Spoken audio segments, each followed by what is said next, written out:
Si el Gita se hubiera escrito hoy, sería una serie de televisión de 18 capítulos acerca de una persona que se encuentra acorralada por sus dudas, sus apegos, sus deseos y temores, y debido a ello, el individuo se siente paralizado para realizar acciones o tomar decisiones. Y entonces, su terapeuta le explica que hay una salida al problema y que a modo de ejemplo le contará una historia. Le cuenta el caso de una persona muy importante que un día despierta y se encuentra encerrada en un sótano, imposibilitada de seguir con su vida empresarial y familiar. Pero el problema mayor es que no recuerda quién lo ha secuestrado, no sabe por qué se encuentra encerrado y como tampoco reconoce el lugar, no sabe cómo escapar ni a dónde dirigirse. Entonces, alguien le alcanza un teléfono y le dice que tiene derecho a hacer una llamada, una sola llamada, y que elija con quién quiere hacerla. Y este prisionero desesperado elige llamarle a un empleado suyo, que resulta ser alguien que conoce a los carceleros, que tiene el plano de la cárcel y también conoce la clave de la puerta de escape. Así que la historia toma un giro y ahora nos preguntamos, ¿qué clase de empleado es un empleado que conoce todo? Y esto mismo nos vamos a preguntar al comienzo del Gita. El propósito de este video no es que te ahorres el esfuerzo de leer el Gita, sino que comprendas lo que allí se habla y lo puedas disfrutar. Para entenderlo, lo vamos a dividir en 3 partes. La primera parte es el problema del guerrero acosado por las dudas. En una segunda parte veremos quién es verdaderamente el empleado que todo lo sabe y finalmente en la tercera parte conoceremos a los secuestradores, el plano de la prisión y la ruta de escape. El Gita comienza con 2 personajes que desde un lugar elevado observan el campo de batalla. Allí están a punto de chocar los 2 ejércitos de una misma familia enfrentados por sus ambiciones de poder y territorio. El rey, Dhritarashtra, es ciego y le ha pedido a Sanjaya, el acompañante, que vea por él y le relate lo que está sucediendo en el campo. Como Sanjaya es un sabio con ciertos poderes, puede ver y escuchar a la distancia lo que están hablando Arjuna, el guerrero, con el conductor del carro, Krishna. Un artista pintó esta escena donde se puede ver a los 2 ejércitos enfrentados. Los del lado izquierdo de la pantalla están orientados hacia el este, al sol naciente, y las otras fuerzas, cuyo rey es el ciego, miran al oeste, a donde el sol se pone. Una metáfora acerca de los orientados a la luz y los seguidores de las sombras. Y en el centro, entre estos 2, se ha detenido el carro, que es el eje central de la historia, del conflicto y de la enseñanza contenida en el Gita. En la conversación que allí sucede, el guerrero dice sentirse presionado por las circunstancias y despojándose de sus armas las arroja al suelo, ya que no está dispuesto a matar a sus primos y tíos, a pesar de que reconoce que estos parientes son culpables de engaños, trampas y varios crímenes mayores. Krishna entonces comienza a explicarle a Arjuna un nuevo punto de vista que debería tener en cuenta. Esta primera parte podríamos titularla como un caso de amnesia. En la historia moderna de nuestro ejemplo, el terapeuta le cuenta al paciente la historia del sufrimiento de esta persona que no recuerda quién lo ha secuestrado. En el Gita, Krishna le explica a Arjuna que el ser humano sufre durante su vida situaciones angustiantes que son fruto del olvido de su verdadera identidad. Y le dice además que lo primero que se debe entender es que el cuerpo humano es como un carruaje donde los 5 sentidos son los caballos y quien conduce y controla los caballos es la mente. Y detrás de la mente viaja el intelecto, que decide la dirección a tomar.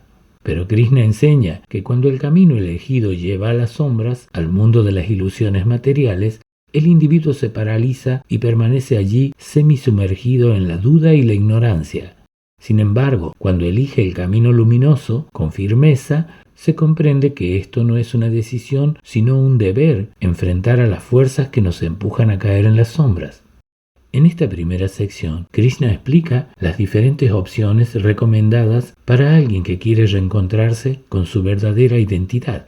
Entonces, Krishna enseña el camino del conocimiento, el camino de realizar acciones desinteresadas, por ejemplo, la adoración y los rituales sin ánimo de obtener resultados, y el camino de la renunciación, esto es, no solamente actuar desinteresadamente durante la adoración y las ofrendas, sino que todas las acciones deben ser puras y en nombre de lo divino.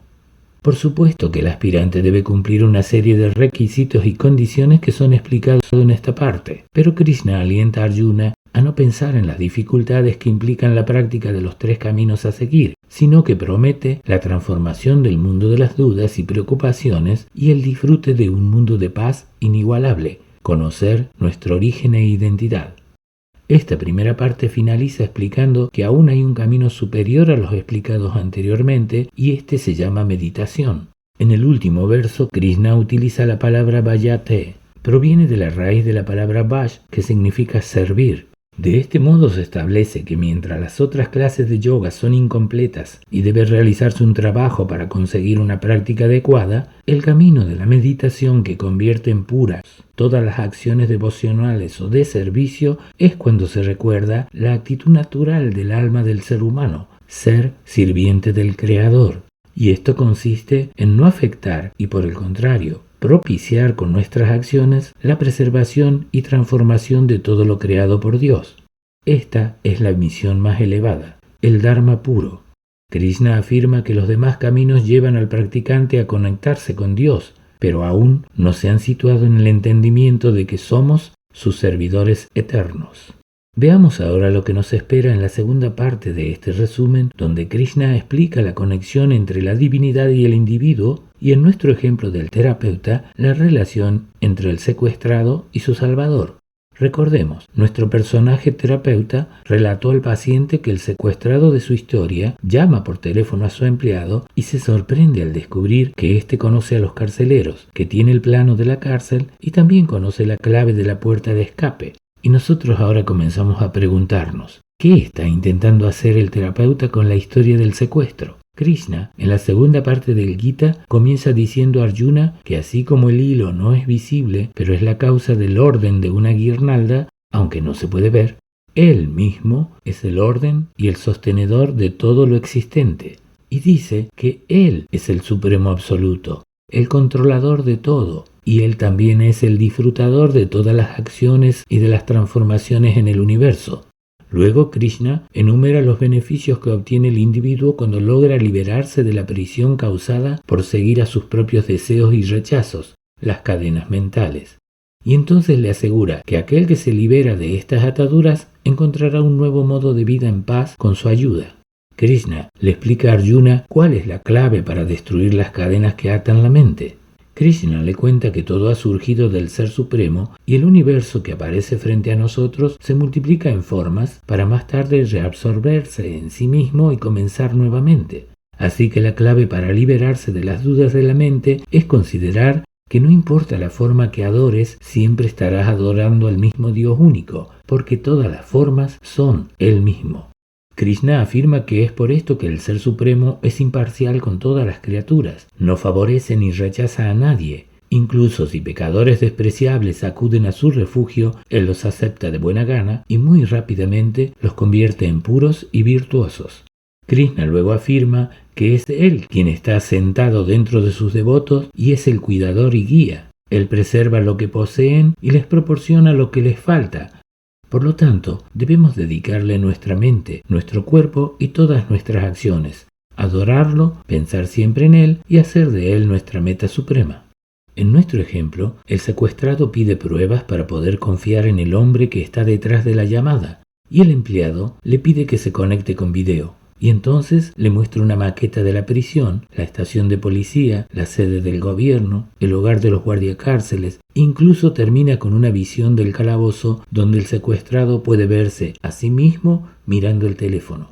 Entonces el secuestrado comprende que el misterioso empleado que creía que era su chofer es en realidad alguien con extraños poderes. En el Gita, Krishna sabe que el guerrero aún expresa de sus dudas y decide mostrar su verdadera realidad a Arjuna. Los artistas pintaron escenas donde Krishna le muestra a Arjuna que él es todos los personajes de la historia, que él está en todos los brazos que realizan acciones, que está en todos los ojos de todos los seres y comprende todos los puntos de vista. De él descendieron todos los pueblos de este mundo. De él también surgen las diversas cualidades excepcionales del ser humano. Él está en los carros de combate, en los elefantes y en todos los cuerpos celestes del universo. Krishna dice también que Él es quien les otorga el poder de conocer a aquellos devotos que dedican su devoción con gran fe y también ayudan a iluminar a otros. Estos seguidores de la luz, a través de él, logran alcanzar la realización de Dios. Luego Krishna se transforma en universos infinitos. No tiene principio ni fin y se extiende inconmensurablemente en todas direcciones. Su resplandor es similar al de 1000 soles brillando juntos en el cielo. Al contemplar esta forma universal, Arjuna confiesa que su corazón y su mente están inestables por el miedo. Aunque petrificado por la apariencia, Arjuna quiere saber la identidad de esta impresionante forma de Dios que no se parece en nada a su maestro y amigo Krishna. También pide perdón a esta forma suprema por cualquier ofensa o falta de respeto que haya cometido en el pasado por ignorancia al considerar a Krishna como un simple ser humano. Arjuna suplica al Señor su gracia y le pide que adopte una forma agradable, y Krishna lo hace. Así termina la segunda parte. En nuestra historia, el empleado le describe al prisionero quiénes son sus captores y cómo sucedió el secuestro, el porqué de su amnesia, y también le promete que le ayudará a escapar, ya que no necesita comunicarse por teléfono, sino que él está no solamente dentro del calabozo, sino también dentro de su mente.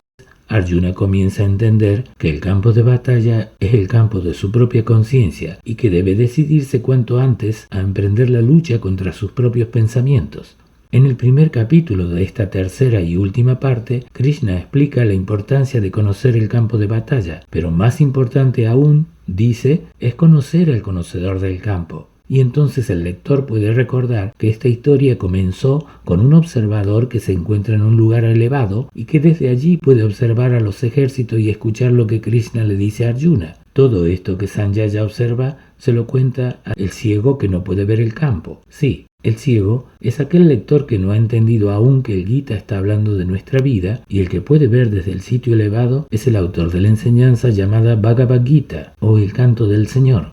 Y entonces la obra cobra un nuevo significado. Ahora la decisión que debemos tomar es situarnos en un lugar elevado desde donde podamos tomar distancia de la mente, los apegos y los rechazos y entender cómo fuimos atrapados por nuestras propias tendencias. Por eso, Arjuna escucha con atención cómo la naturaleza tiene 3 modos o gunas llamados la pasión, la ignorancia y la armonía o equilibrio. Luego Krishna le muestra el plano de la prisión y las vías de escape. Le muestra la naturaleza positiva del pensamiento que te puede llevar a lo más elevado y la naturaleza negativa que te hunde en la ilusión y la ignorancia. Le advierte el peligro de asociarse con los carceleros Kama, Krodha y Lobha, porque ellos te invitan a bajar sin esfuerzo por los escalones del deseo, la ira y la avaricia. Todo hombre en su sano juicio debería abandonarlos porque conducen a la degradación del alma, y en su lugar elegir el camino que lleva al sitio más elevado.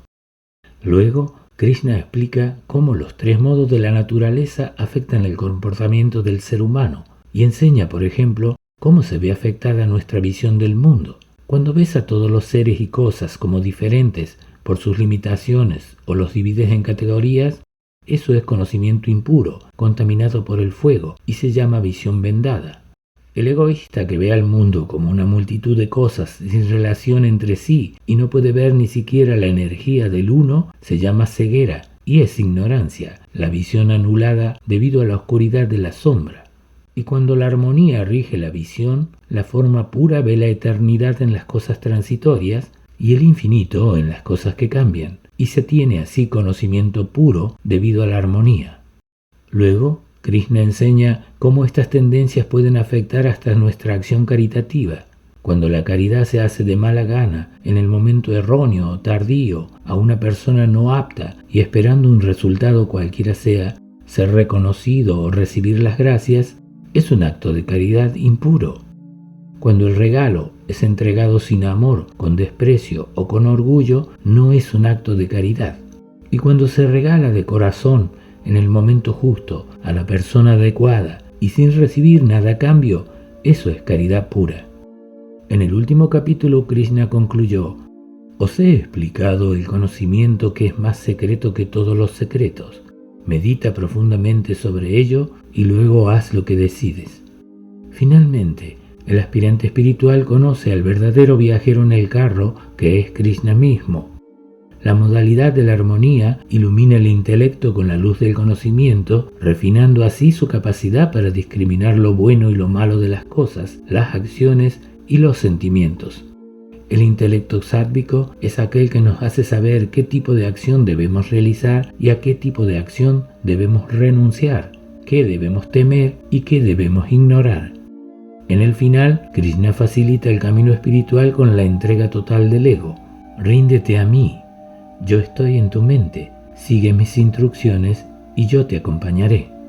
La enseñanza del Gita recuerda el Dharma y la práctica del Dharma, la acción recta con uno mismo y con los demás, pues comienza con Dharmakshetra, el campo de la acción de vida, y en la última frase dice, el Señor de la ciencia de la unión del hombre con lo divino.